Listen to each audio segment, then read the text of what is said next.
ప్రేమమయి 7వ భాగం.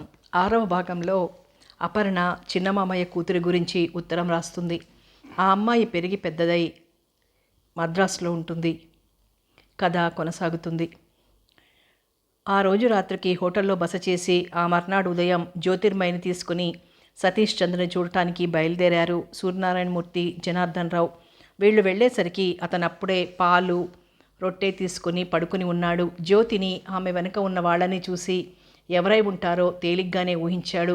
వీరు మా నాన్నగారు, ఇతను మా అన్నయ్య అంటూ పరిచయం చేసింది జ్యోతిర్మయి. పడుకుని అందరికీ కరచాలనం చేశాడు సతీష్ చంద్ర. జ్యోతి, ఆసుపత్రి బాయిని పంపి అందరికీ కాఫీలు తెప్పించు అంటూ సన్నగా చెప్పి ఆమెని బయటికి పంపించాడు. జ్యోతి మీకు అన్ని విషయాలు చెప్పి ఉంటుంది అన్నాడు సతీష్ చంద్ర. చెప్పింది, అందుకే మిమ్మల్ని చూద్దామని వచ్చాం అన్నారిద్దరూ ఒకేసారి. జ్యోతి చాలా తొందరపడుతోంది. నాకు అనుకోకుండా సంప్రాప్తించిన ఈ అవిటితనం వల్ల ఆమె జీవితం దుఃఖభాజనమే గాని సంతోషం లేదు. పైగా ఆమె భావి భారత పౌరులను తీర్చిదిద్దవలసిన అధ్యాపక స్థానంలో ఉంటూ నాలాంటి వాడి కోసం సర్వం త్యాగం చేసి సపరెలు చేస్తూ కూర్చోవడం నేను బొత్తిగా హర్షించను. మీరు నచ్చజెప్పండి అన్నాడు సతీష్. అతని మాటలు విన్నాక అతను జ్యోతిర్మయి మేలును ఎంతగా ఆకాంక్షిస్తున్నాడో, పెళ్లికి ఎందుకు విముఖత్వం చూపిస్తున్నాడో అర్థమైంది. అంతేకాదు, ఇందులో జ్యోతిర్మయి పట్టుదలే తప్ప అతని ప్రలోభం ఏమీ లేదని కూడా గ్రహించారు. మీరు జ్యోతికి నచ్చజెప్పండి అన్నాడు సతీష్. చెబుతాము, సాధ్యమైనంత వరకు ఆమె మనసుకు నచ్చచెప్పాలనే మా ప్రయత్నం కూడా అంటూ అతను తెప్పించిన కాఫీ తాగి బయటకొచ్చారు. ఏమన్నారాయన అని అడిగింది జ్యోతి. ఆయనకి నీ సూచన ఏమీ నచ్చలేదు అంటూ తమ మధ్య జరిగిన సంభాషణంతా చెప్పాడు సూర్యనారాయణమూర్తి. అంతా విన్న జ్యోతి తేలిగ్గా తలెగరవేసింది. ఈ మాటలు ఆయన గారు ఆది నుంచి వల్లిస్తున్నవే. ఇది తప్ప ఆయనకి చెప్పడానికి మరో మాట లేదు. అయితే నీ నిర్ణయం మారదంటావా?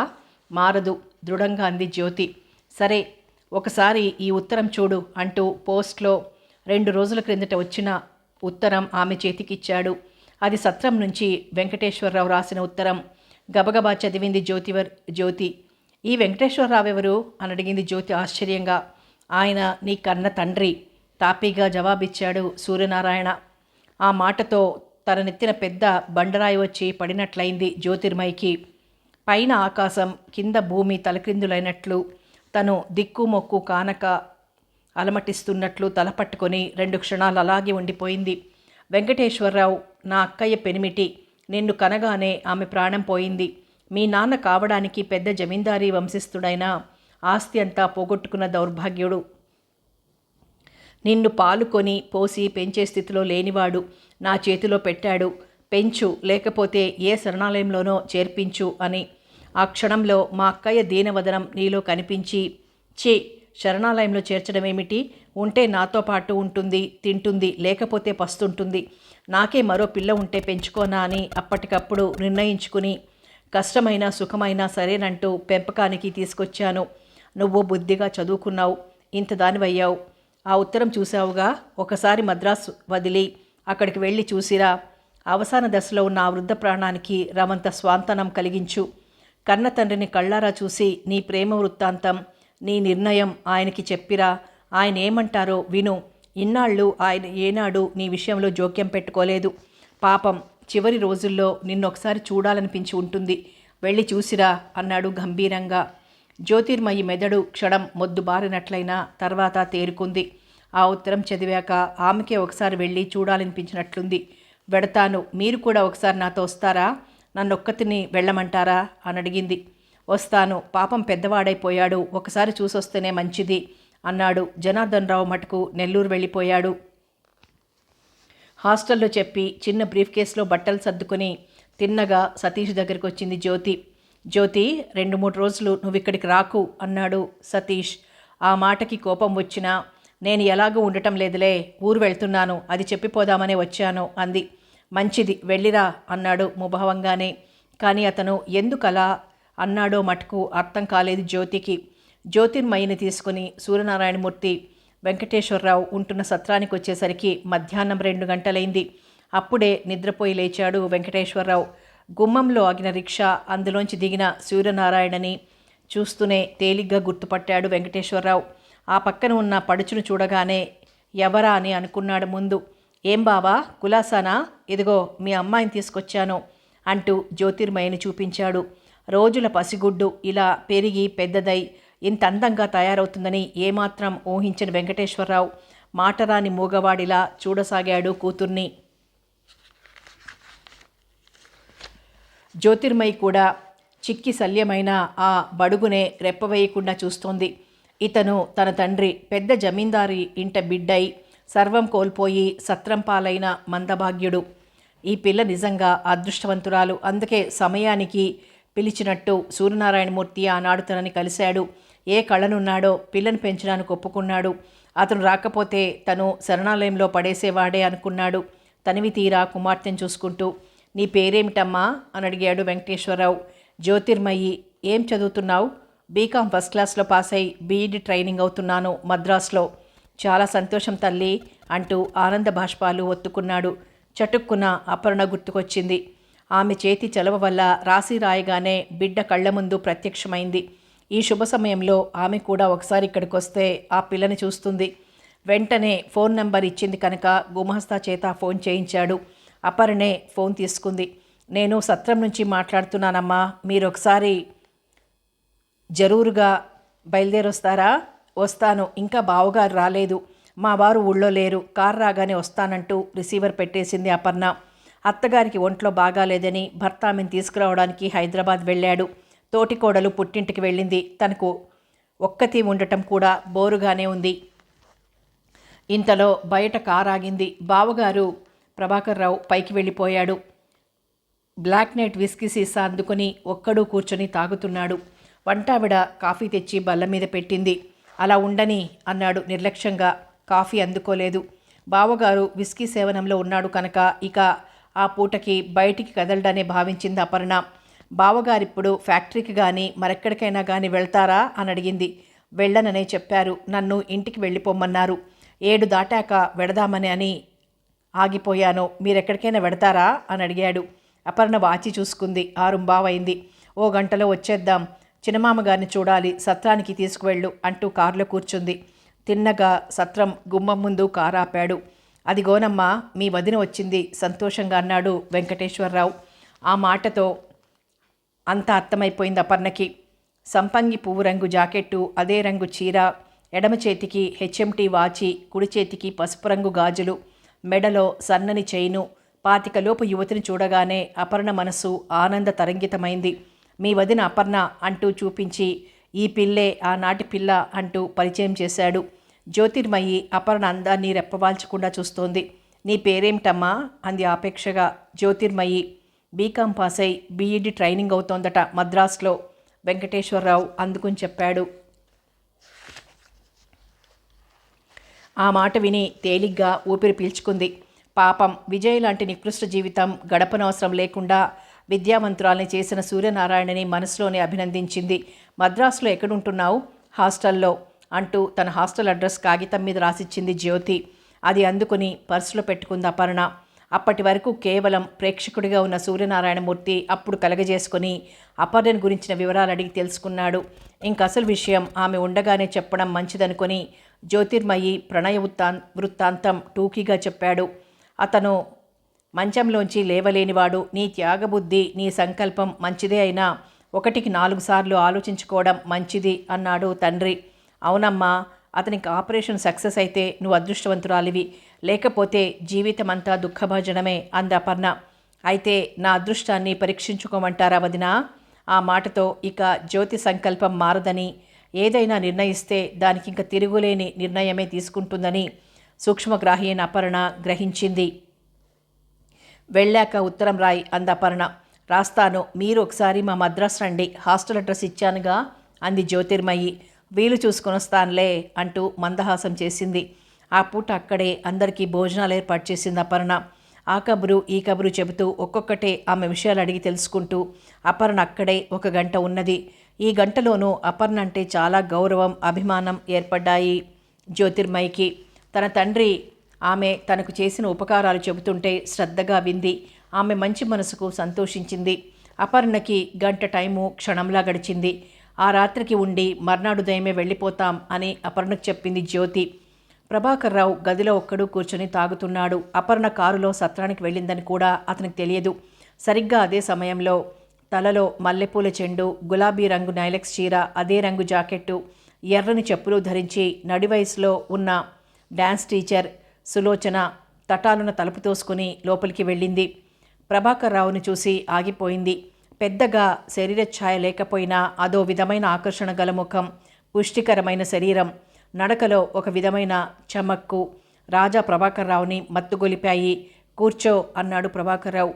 తను లేచి వెళ్ళి మంచం మీద కూర్చున్నాడు. కుర్చీ ఆయనకి దగ్గరగా ఉంది. కొంచెం యువతలకి లాక్కుని కూర్చుంటూ మీ అమ్మాయిని పిలవండి అంది సులోచన. మీరు మిస్సెస్సా అన్నాడు ప్రభాకర్ రావు. మిస్ జీవితం గడుపుతున్న మిసెస్ని టపీమని జవాబిచ్చింది సులోచన. తమాషాగా చెప్పారే, కాస్త విడమర్చి చెప్పండి. నాకు చిన్నప్పుడే వివాహమైంది, భర్త ఉన్నాడు. కానీ 10 ఏళ్ల క్రితం నన్ను వదిలేసి ఓ చిన్న సినిమా తారను పెళ్లాడాడు. మీకంటే అందంగా ఉంటుందా ఆవిడ? ఉండదు. అయితే మిమ్మల్ని వదిలిపోవడం దేనికి? అదంతా ఒక పెద్ద కథ లేండి. నన్ను సినిమాల్లో డాన్స్ చేయమని ప్రోత్సహించాడు. 4-5 సినిమాల్లో డాన్స్ చేశాను. కానీ ఆ వాతావరణం నాకు నచ్చలేదు. నా డాన్స్ కంటే నేనే అవసరమైనట్టు కొందరు ప్రొడ్యూసర్లు సూచించారు. నా భర్త నన్నందుకు కూడా ప్రోత్సహించాడు. నిర్మాతలని వశపరుచుకుంటే తను సులభంగా పైకి వచ్చి ఏ డైరెక్టర్ అయిపోవచ్చని ఆశపడ్డాడు. నాకది ఇష్టం లేకపోయింది. ఆయన మీద అసహ్యం వేసింది. ఇద్దరం తగువపడి విడిపోయాం. ఆయన కోరికలు తీర్చే అభాగ్యురాలు, ఎక్స్ట్రా వేషాలు వేస్తున్న ఆమె దొరికింది. ఇద్దరూ పెళ్లి చేసుకొని విడిగా జీవిస్తున్నారు. మరి ఆయన డైరెక్టర్ అయ్యాడా? లేదు. దానికి ప్రత్యేకమైన ప్రతిభ కూడా కావాలి. ఏదో అసిస్టెంట్ డైరెక్టర్గా పనిచేస్తున్నాడని విన్నాను. ఇంకా మీరిద్దరూ కలుసుకోవడం లేదన్న మాటేగా? లేదు. మరి మీ జీవనం? ఇదిగో ఈ విధంగానే టీచర్గా పనిచేస్తూ మా తమ్ముడి దగ్గర ఉంటున్నాను. నాకు 18 ఏళ్ల కొడుకున్నాడు. నెలకి 400 వస్తుంది. నాకు నా కొడుక్కి చాలకపోవు. నీ కథ ఇంట్రెస్టింగ్గా ఉంది. ఇవాళ ఫ్యాక్టరీలో పని పెందరాడే ముగించుకొని వచ్చాను. నీకు ఈ పూట చెప్పవలసిన డ్యాన్స్ పాఠాలు లేవుగా? ఏమీ లేవు. ఎలాగో మీరిద్దరూ విడిపోయారు. వయసులో ఉన్నదానివి. ఎవరినన్నా పెళ్ళాడకపోయావా? అచ్చటా ముచ్చటా లేకుండా అడవి కాచిన వెన్నెల చేసుకుంటావా నీ జీవితాన్ని? ఆయన గారి ప్రవర్తనతోనే మనసుకు విరక్తి కలిగింది. ఏదో విద్య చేతిలో ఉంది కనుక బ్రతికాను. ఇప్పుడు 18 ఏళ్ల కొడుకుని పెట్టుకొని మా వంశంలో లేని, మా కులంలో లేని మారుమనువు కట్టుకోనా? చల్లగా ఉంటుంది. కాస్త కూల్ డ్రింక్ తాగుతావా? ఏది, మీరు తాగేదేనా అంటూ నవ్వింది సులోచన. పక్కనే ఉన్న బ్రాందీ సీసా చూసి తను నవ్వాడు ప్రభాకర్ రావు. అది కాదులే, సోడాలో కలిపిన షర్బత్ ఇస్తాను అంటూ ప్రభాకర్ రావు బీరువా దగ్గర సులోచన కడ్డంగా నిలబడి కొద్దిగా బ్రాందీ, జింజర్ వేసి కలిపిన గ్లాస్ అందిస్తూ, ఈ నెల జీతం తీసుకున్నావా అని అడిగాడు. లేదు, తీసుకోవాలి. జీతం ఇస్తాను, తీసుకువెళ్ళు. మా అమ్మాయి లేదు, వాళ్ళమ్మతో కలిసి ఊరు వెళ్ళింది. నిన్ను కారులో ఇంటికి పంపిస్తాను అన్నాడు పర్సు తెరుస్తూ. ఆ పర్సులో పట్టలేని నోట్లని చూస్తుంటే సులోచనకు మతిపోయింది. ఈయన బాగా తాగిన మత్తులో పడిపోతే పర్సు పట్టుకుపోవచ్చు. జమీందారులకేం రోగమా ఈ డబ్బు పోతే అనుకుంది మనసులో. 100 రూపాయల నోట్లు 2 తీసి పేపర్ వెయిట్ కింద పెట్టి తీసుకో అన్నాడు ప్రభాకర్ రావు. గ్లాస్ ఎత్తి నోటి దగ్గర పెట్టుకొని ఒక్క గుక్క తాగి కూల్ డ్రింక్ అని అబద్ధమాడతారా? ఘాటుగా వాసన వేస్తుంటే అంది సులోచన. ఆమె చూపంతా పేపర్ వెయిట్ కింద ఉన్న 2 పచ్చనోట్ల మీద, పర్స్ మీదే ఉంది. తనకి రావాల్సింది 100 రూపాయలు, 200 ఇచ్చింది. బహుశా తాగిన మత్తులో అతను ఒళ్ళు తెలియకే అనుకుంది. అయినా తన జీతం 100 చెప్పదలుచుకోలేదు. ఇది బ్రాందీ కాదు, జింజర్. ఇదిగో షర్బత్ సీసా, చల్లగా ఉంటుంది, తీయగా ఉంటుంది, తాగు. అసలు దీనికి మత్తెక్కించే గుణం లేదు అంటూ ఆమె తలని చేత్తో పట్టుకొని గ్లాసు ఆమె నోటి దగ్గర పెట్టి, ఇప్పుడు తాగు అన్నాడు. సులోచన ఒక గుటక వేసేసరికి మరో 2 గుటకలు తాగించాడు. అమ్మో, ఎంత ఘాటుగా ఉందో, నషాళానికి అంటేట్టుంది. నన్నిలా మాయ చేస్తారా అంది నవ్వుతూ. అప్పటికే బ్రాందీగా ఘాటు బాగా తలకెక్కింది. ఆమె ధ్యేయం వేరు. నవ్వుతూ ఆ పర్సు రాబట్టాలని. ప్రభాకర్రావు ధ్యేయం వేరు. ఎలాగైనా ఆమెని అనుభవించాలని. అంత భయం దేనికి? చూడు అంటూ గ్లాస్లో 2 పెగ్గులు వేసుకుని సోడా పోసి ఐస్ వేసి తాగుతూ, కొంచెం ఐస్ వేస్తాను, ఆ ఘాటు తగ్గిపోతుందంటూ ఐస్ వేసి బీరు, షర్బత్, బ్రాందీ కలిపి ఆ గ్లాసులో పోశాడు. ఆరెంజ్ తాగితే కొంచెం గొంతుమంట తగ్గుతుంది అనుకుంటూ తాగేసింది సులోచన. అయితే పాప లేదన్నమాట అంది. అప్పటికే బ్రాందీ నిష తలకి బాగా పట్టింది. ప్రభాకర్రావు గ్లాస్ అందించడంలో, పట్టుకుని తాగించడంలో పైట పక్కకు తొలగిపోయింది. పరస్త్రీ వ్యామోహితుడైన ప్రభాకర్రావుకి ఆమె వంపు సొంపులన్నీ స్పష్టంగా కనిపించి మతిపోగొట్టాయి. ఆ బ్రాందీ నిషాలో సులోచన జగదేక రంభలా కనిపించింది. అబ్బా, తల తిరుగుతోంది. అబద్ధాలాడి బ్రాందీ తాగిస్తారా అంది రోషంగా. ఎలాగైనా ఏమార్చి ముందు 200 ఆ పర్సు పట్టుకుపోవాలన్న తలంపుతో. ముందు కాసేపు మంచం మీద పడుకో, 10 నిమిషాల్లో తగ్గిపోగానే డబ్బు తీసుకుని వెళ్ళిపోదువు గాని అంటూ కుర్చీ మీద నుంచి లేవదీసి ఫోమ్ బెడ్ మీద పడుకో అంటూ సులోచనను లేవదీయబోయాడు. మీరేం సాయం చేయక్కర్లేదు, నేను పడుకుంటాను అంటూ లేచి మంచం మీద పడుకుంది సులోచన. ఛీ, నేనెందుకు తాగాను? తాగుతున్నట్లు నటించి పారబోస్తే పోయేది. ఇప్పుడు ఎలా బయటపడటం ఆ డబ్బుతో అనుకుంటోంది మనసులో. ప్రభాకర్రావుకి చెప్పరానంత ఆనందం కలిగింది. అన్నీ తను అనుకుంటున్నట్లే జరుగుతున్నాయని. ఆమె పక్కనే కూర్చుని ముఖం మీద ముఖం పెట్టి తగ్గిందా అని అడిగాడు. కళ్ళు మూసుకుపోతున్నాయి. ఎన్నడూ ఎరగని పని చేయించారు కదా అంది సులోచన. కారులో పంపిస్తానన్నాను కదా అంటూ మెల్లగా ఆమె బుగ్గలు ముద్దు పెట్టుకున్నాడు. మెల్లగా ఆమె మీదికి చెయ్యి పోనిచ్చి దగ్గరకు తీసుకుంటూ, వద్దులేండి, అలాంటి పనులు చెయ్యొద్దు అంది తడబడుతూ. పర్వాలేదు, ఒక్క నిమిషం అంటూనే ఆమెను ఆక్రమించుకున్నాడు. వద్దు వద్దు అంటూ సులోచన పెనుగులాడసాగింది. శరీరం అవసమై కళ్ళు బరవెక్కుతున్నాయి. వద్దు వద్దు అంటున్న ఆమె మాటలను అతను లెక్క చేయడం లేదు. చివరికి అతని సింహబలాన్ని ఆమె ప్రతిఘటించలేకపోయింది. అరగంట గడిచింది. సులోచన మత్తు దిగింది. అతను చేసిన పని కూడా గ్రహించింది. మీరు నన్ను నాశనం చేశారు, ఇంటికి ఎలా వెళ్ళను? మరీ మోటుగా ప్రవర్తిస్తారని అనుకోలేదు. ఇప్పుడు నేను మీ చర్యల ఫలితంగా గర్భవతినైతే నేనేం కావాలి అంది. నిన్ను నేను బతికున్నంతకాలం కాపాడుతాను. నీకు ప్రతి నెల 500 ఇస్తాను. నా దానివిగా ఉండిపో. నీకు చీరలు, నగలు దేనికి లోటు లేకుండా చూస్తాను అన్నాడు ప్రభాకర్రావు ఓదార్పుగా. నాకవన్నీ దేనికి? శీలం పోయాక? రేపు సాయంత్రం రా, మన స్నేహం కొనసాగిని. ఈ 200తో పాటు కావాలంటే మరో 200 ఇస్తాను. కారులో పంపిస్తాను, లేదంటే ఈ రాత్రికి ఇక్కడే ఉండిపో అన్నాడు ప్రభాకర్రావు. అయ్యయ్యో, నా తమ్ముడు నా కోసం కంగారు పడతాడు. ఇంటికి వెడితే నా వాలకం చూసి అంతా గ్రహిస్తాడు. పోలీసులతో చెప్పి మీ మీద కేసు పెడతాడు. ఎంత చిక్కులు తెచ్చావురా దేవుడా అంటూ గది బయటకు వచ్చింది సులోచన. అడుగులు తడబడుతున్నాయి. అప్పటికే కారులో పినమామగారిని చూడటానికి వెళ్ళిన అపర్ణ తిరిగి వచ్చేసింది. ఆమె వచ్చేసరికి పైన సులోచన, ప్రభాకర్రావు పరిష్వంగంలో ఉంది. అపర్ణ వచ్చేసరికి వంటావిడ ఎదురొచ్చి, వంట అయిపోయిందమ్మా, మీరు పొద్దుట్నుంచి భోజనం చేయలేదు కదా, వేడివేడిగా బంగాళాదుంపలు వేయించాను, భోంచెద్దురుగాని రండి అంది. భర్త ఎలాగో ఊళ్ళో లేడు, బావగారు నిషాలో ఉన్నాడు. పైగా ఆకలి దంచేస్తోంది. ఎవరికోసం తాను ఎదురు చూడాలి అనుకుంటూ, సరే వడ్డించండి అని చెప్పి పెరట్లోకి వెళ్ళి కాళ్ళు చేతులు కడుక్కొని చీర మార్చుకొని మరో చీర ధరించి భోజనానికి కూర్చునేసరికి టైం 7:30 అయింది. ఈ డ్యాన్స్ టీచర్ రావడం అపర్ణ చూడలేదు.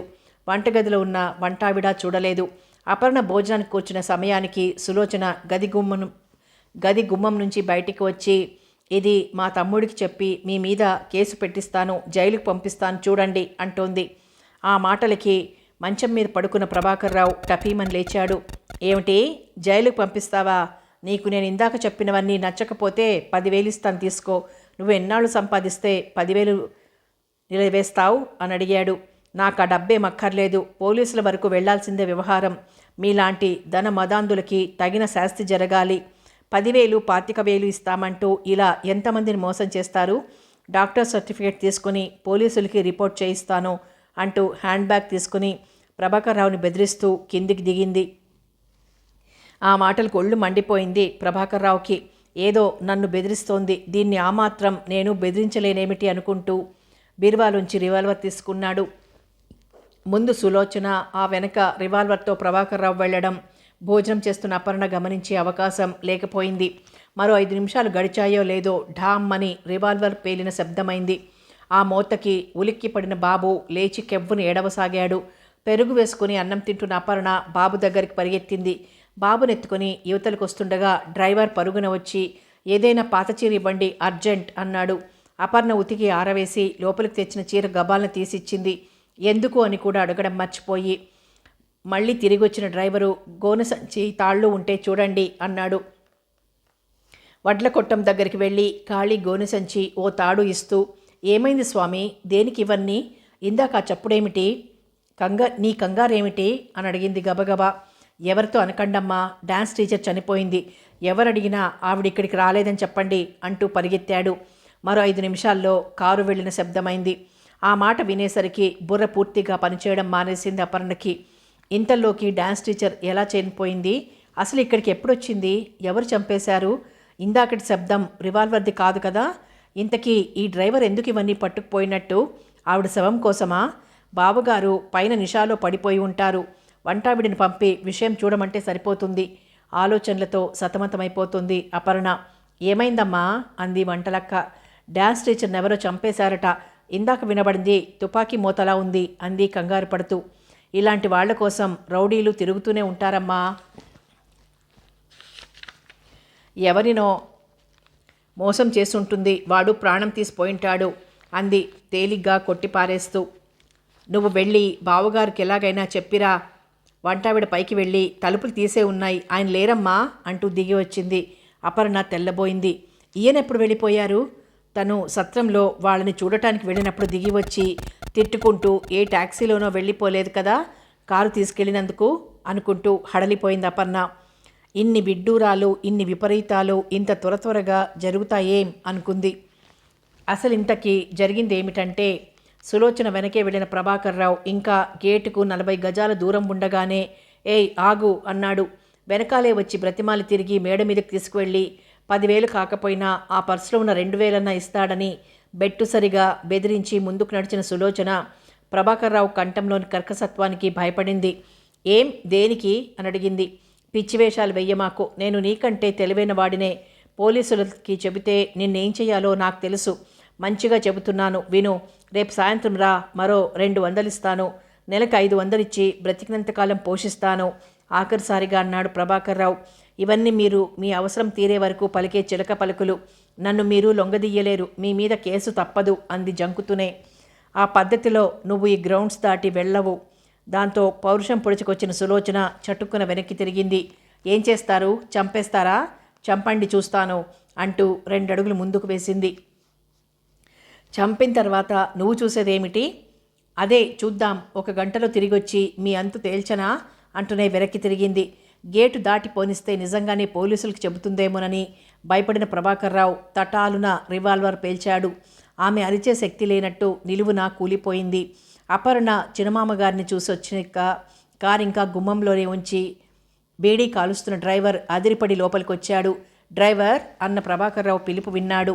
పరిగెత్తి వచ్చి రక్తపు మడుగులో ఉన్న సులోచనను, ప్రభాకర్రావు చేతిలోని రివాల్వర్ను చూశాడు. రక్తం ఇంకా కారుతోంది. ఓ చీర తీసుకురా అన్నాడు. డ్రైవర్ వచ్చి అపర్ణను అడిగి చీర, మళ్ళీ వచ్చి గోనె సంచి తాడు తీసుకున్నాడు. ఆ చీర చుట్టబెట్టి సులోచన శవాన్ని గోనె సంచిలో బిగించారు.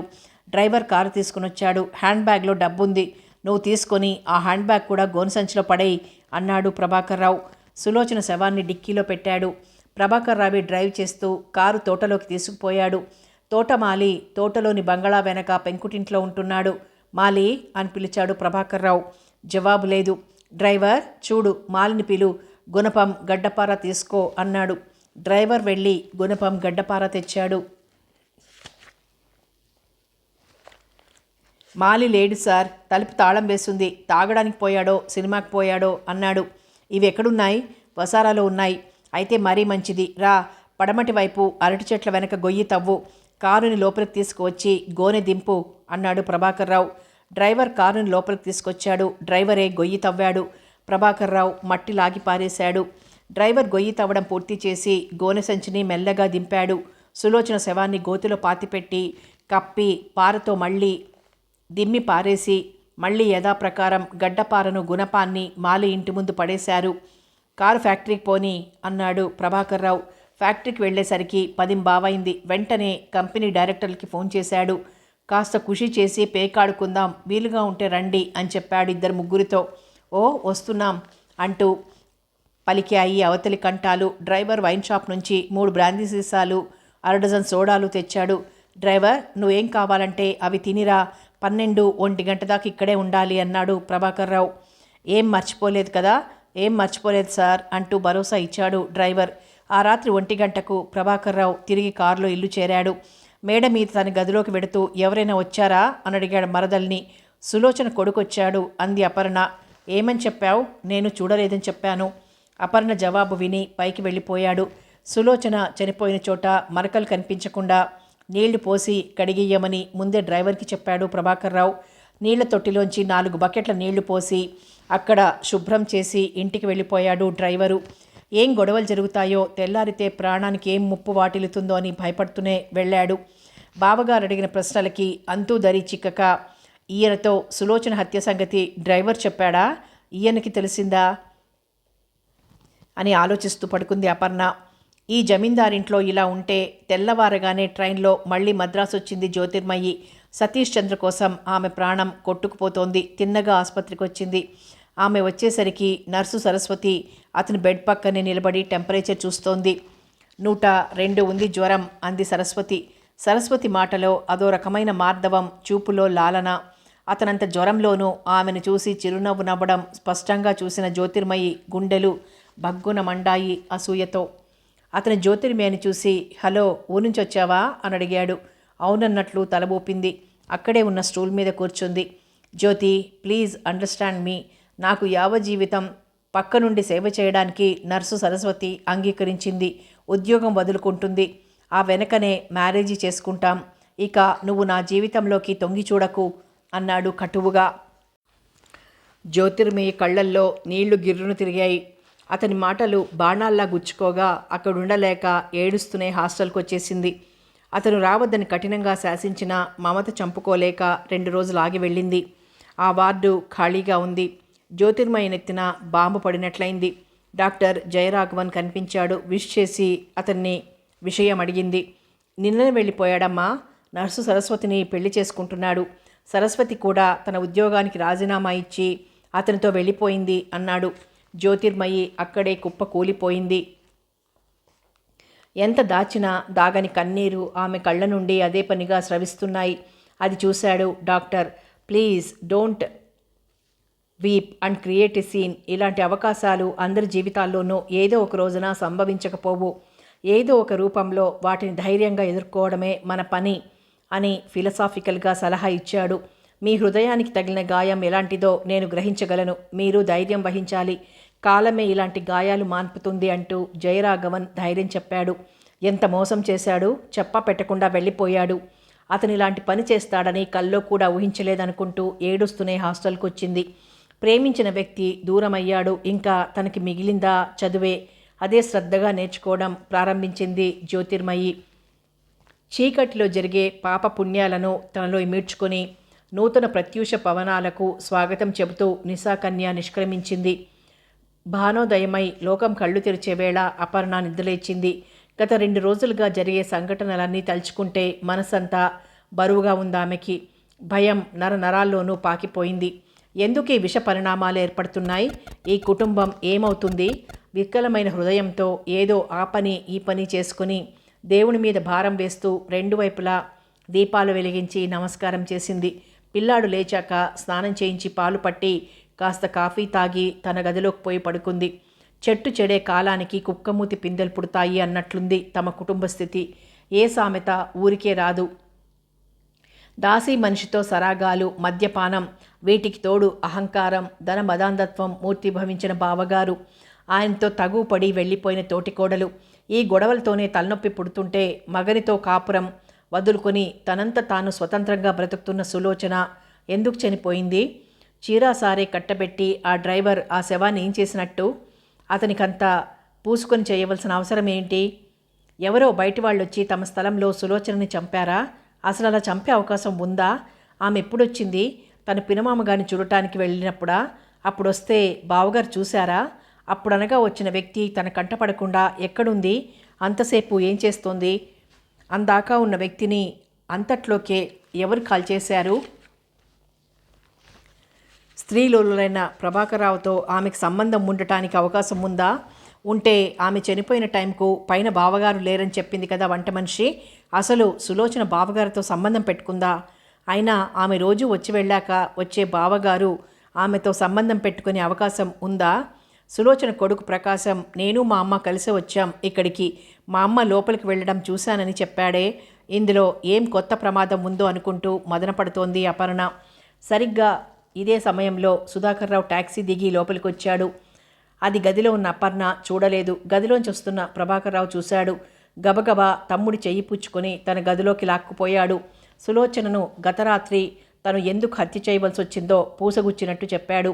సుధాకర్రావు నిలువునా నిర్ఘాంతపోయాడు. టేబుల్ మీద ఉన్న రివాల్వర్ అందుకొని అందులో ఉన్న 5 గుళ్ళు తీసి అట్టపెట్టెలో పడేశాడు. సులోచనకి తమ్ముడున్నాడట.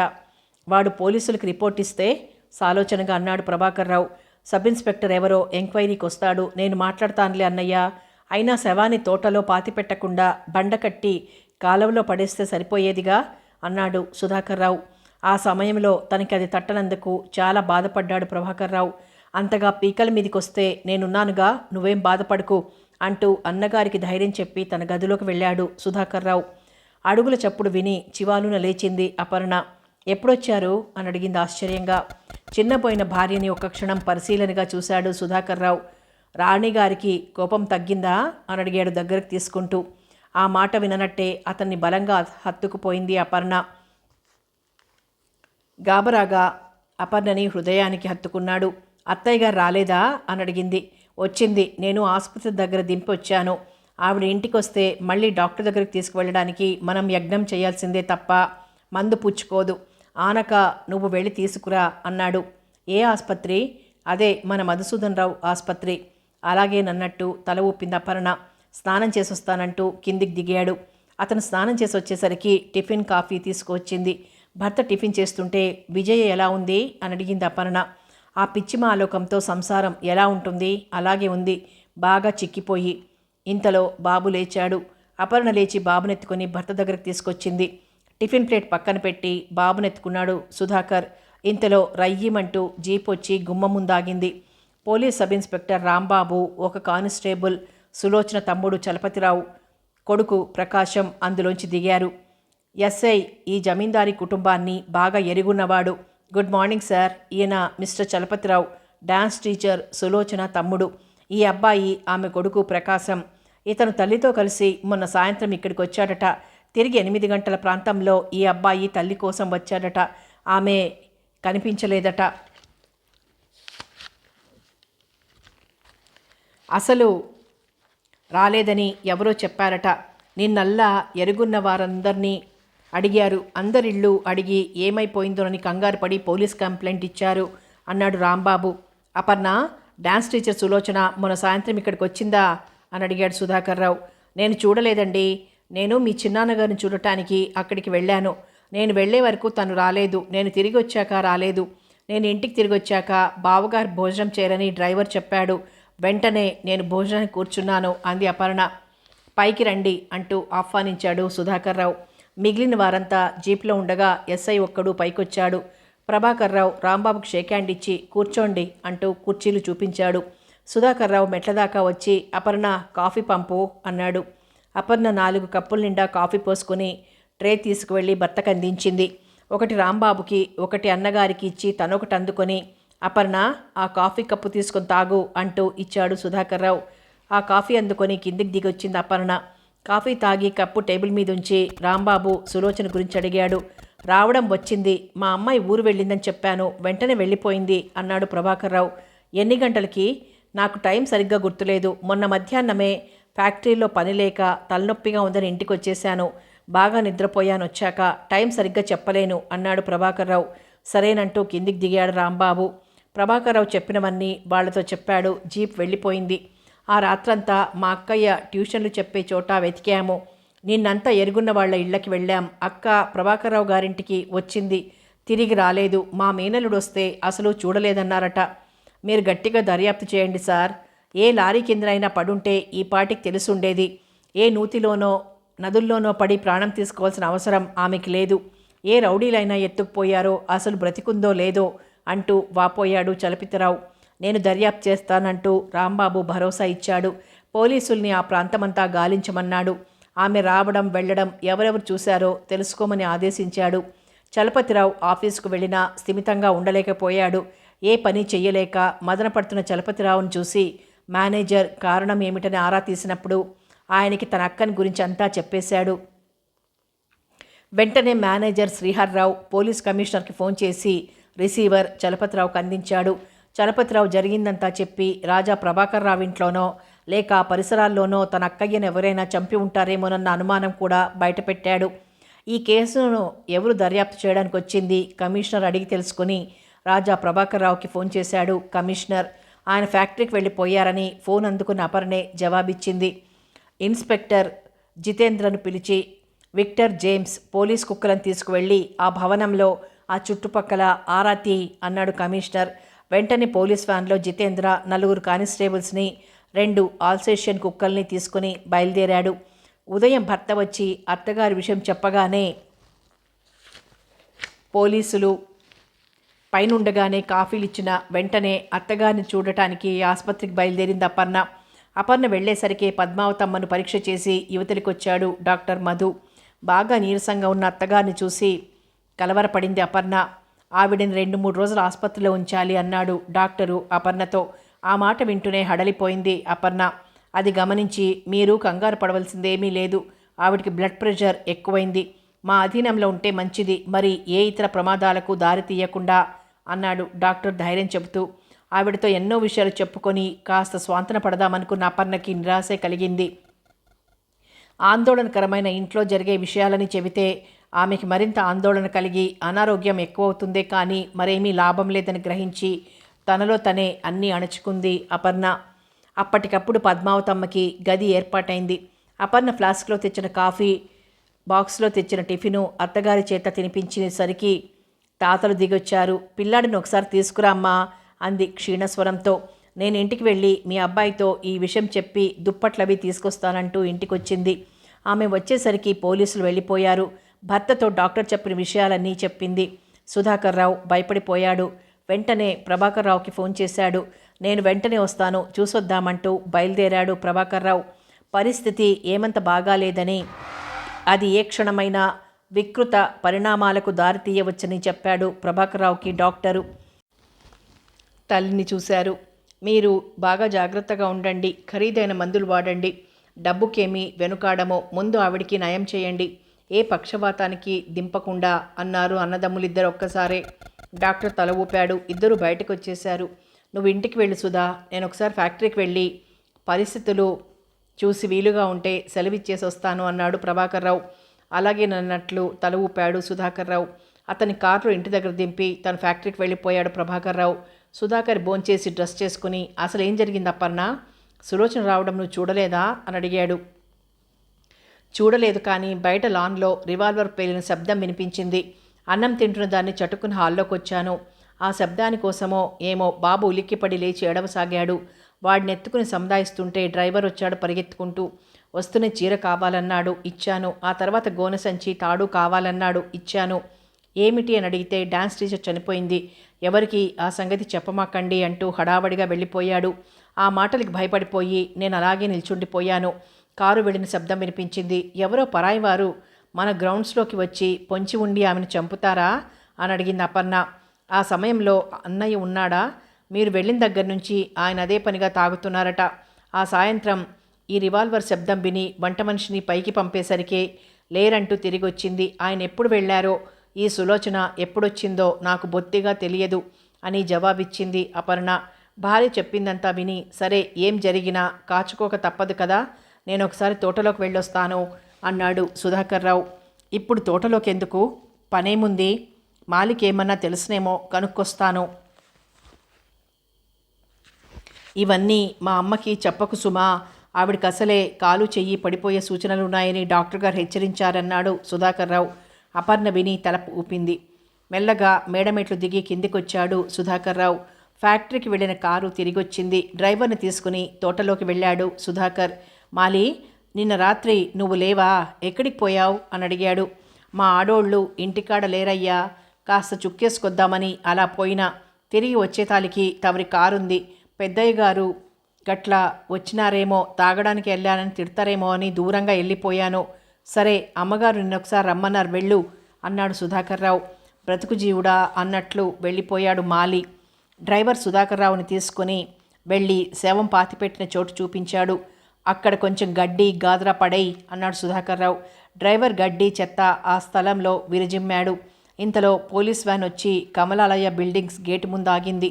జితేంద్ర, కానిస్టేబుల్స్, పోలీస్ కుక్కలు దిగడం చూసి అత్తగారికి అన్నం పెట్టుకొడుతున్న అపర్ణ భయంతో గజగజ వణికిపోయింది. ఎదురుగా మాలి కనబడేసరికి, మాలి, అయ్యగారు తోటలో ఉన్నారు కానీ పోలీసులు కుక్కల్ని తీసుకొచ్చారని చెప్పు అంది కంగారుగా. మాలి అంతకన్నా కంగారుగా పరిగెత్తాడు. అది విన్న సుధాకర్రావు నిర్ఘాంతపోయాడు. డ్రైవర్ అర్జెంటుగా కారు తీసుకువెళ్ళి అన్నయ్యకి ఈ విషయం చెప్పి వెంటనే తీసుకురా అంటూ ఇంటికేసి నడిచాడు. రాజా ప్రభాకర్రావు గారు అంటూ లోపలికొచ్చాడు జితేంద్ర. పెద్దరాజావారు కానీ చిన్నరాజావారు కానీ ఉన్నారా అని అడిగాడు అపర్ణం చూసి. లేరు. మీ లాన్సు, మీ బంగళా, మీ తోట అన్నీ వెతకాలి. సెర్చ్ వారంటుందా ధైర్యం కూడగట్టుకుంటూ అడిగింది అపర్ణ. ఓఎస్, ఇదిగో అంటూ చూపించాడు ఇన్స్పెక్టర్ జితేంద్ర. అపర్ణ ఏమీ మాట్లాడలేదు. ఇంతలోనే విక్టర్, జేమ్స్ సరిగ్గా సులోచన ఎక్కడ పడి ఉందో అక్కడే నిలబడి వాసన చూడటం గమనించిన జితేంద్ర వాటి దగ్గరకొచ్చాడు. ఆ కుక్కలు వీధిలోకి పరిగెత్తాయి. 2 పోలీసులు వాటితో పరిగెడుతుంటే వ్యాన్లో జితేంద్ర, మరో 2 పోలీసులు మెల్లగా వెంబడించారు. సుధాకర్రావు ఇంటికొచ్చాడు. అపర్ణ చెప్పింది విన్నాడు. సరే, మనం కంగారుపడి లాభం లేదు. నువ్వు వెళ్ళి రిక్షాలో అమ్మకి అన్నం తినిపించురా. అన్న కోసం కారు వెళ్ళింది, ఈ పాటికి వచ్చేస్తుంటాడు అన్నాడు. అపర్ణ అదిరే గుండెతో బయలుదేరింది. పోలీసు కుక్కలు సులోచనను పాతిపెట్టిన చోటుకు వెళ్ళి పోలీసుల వైపు మోరలెత్తి చూశాయి. గోళ్లతో మట్టి పెకిలించసాగాయి. మాలి హడలిపోయాడు. ఒక కానిస్టేబుల్ గుణపం, మరొకరు పారా తీసుకొచ్చి తవ్వారు. గోను సంచి బయటపడింది. విప్పి చూశారు. అందులో సులోచన శవం ఉంది. మెల్లగా బయటికి తీసి బంగళా అరుగు మీదికి చేర్చారు. శవానికి చుట్టిన చీరను తొలగించారు. సులోచన వెన్ను మధ్యగా అయిన గాయాన్ని జితేంద్ర పరిశీలించాడు. అది రివాల్వర్ పేల్చిందేనని గ్రహించాడు. మెడలో గొలుసు, చేతికి వాచి, వేలికి ఉంగరం అన్నీ అలాగే ఉన్నాయి. హ్యాండ్ బ్యాగ్ తీసి చూశాడు. అందులో చిల్లర మట్టుకే ఉంది. జితేంద్ర కమిషనర్ ఆఫీస్కు రేడియోలో కబురందించాడు. ఫోటోగ్రాఫర్ని, డాక్టర్ని, ఫింగర్ ప్రింట్స్ ఎక్స్పర్ట్ని వెంటనే పంపమని చెప్పాడు. తోటలో గేటుకు దగ్గరగా ఎడంవైపు కారు టైరు గుర్తులు చూశారు. మాలిని నిలదీసి అడిగాడు నరేంద్ర. నిజం చెప్పమంటూ కథ కొనసాగుతుంది.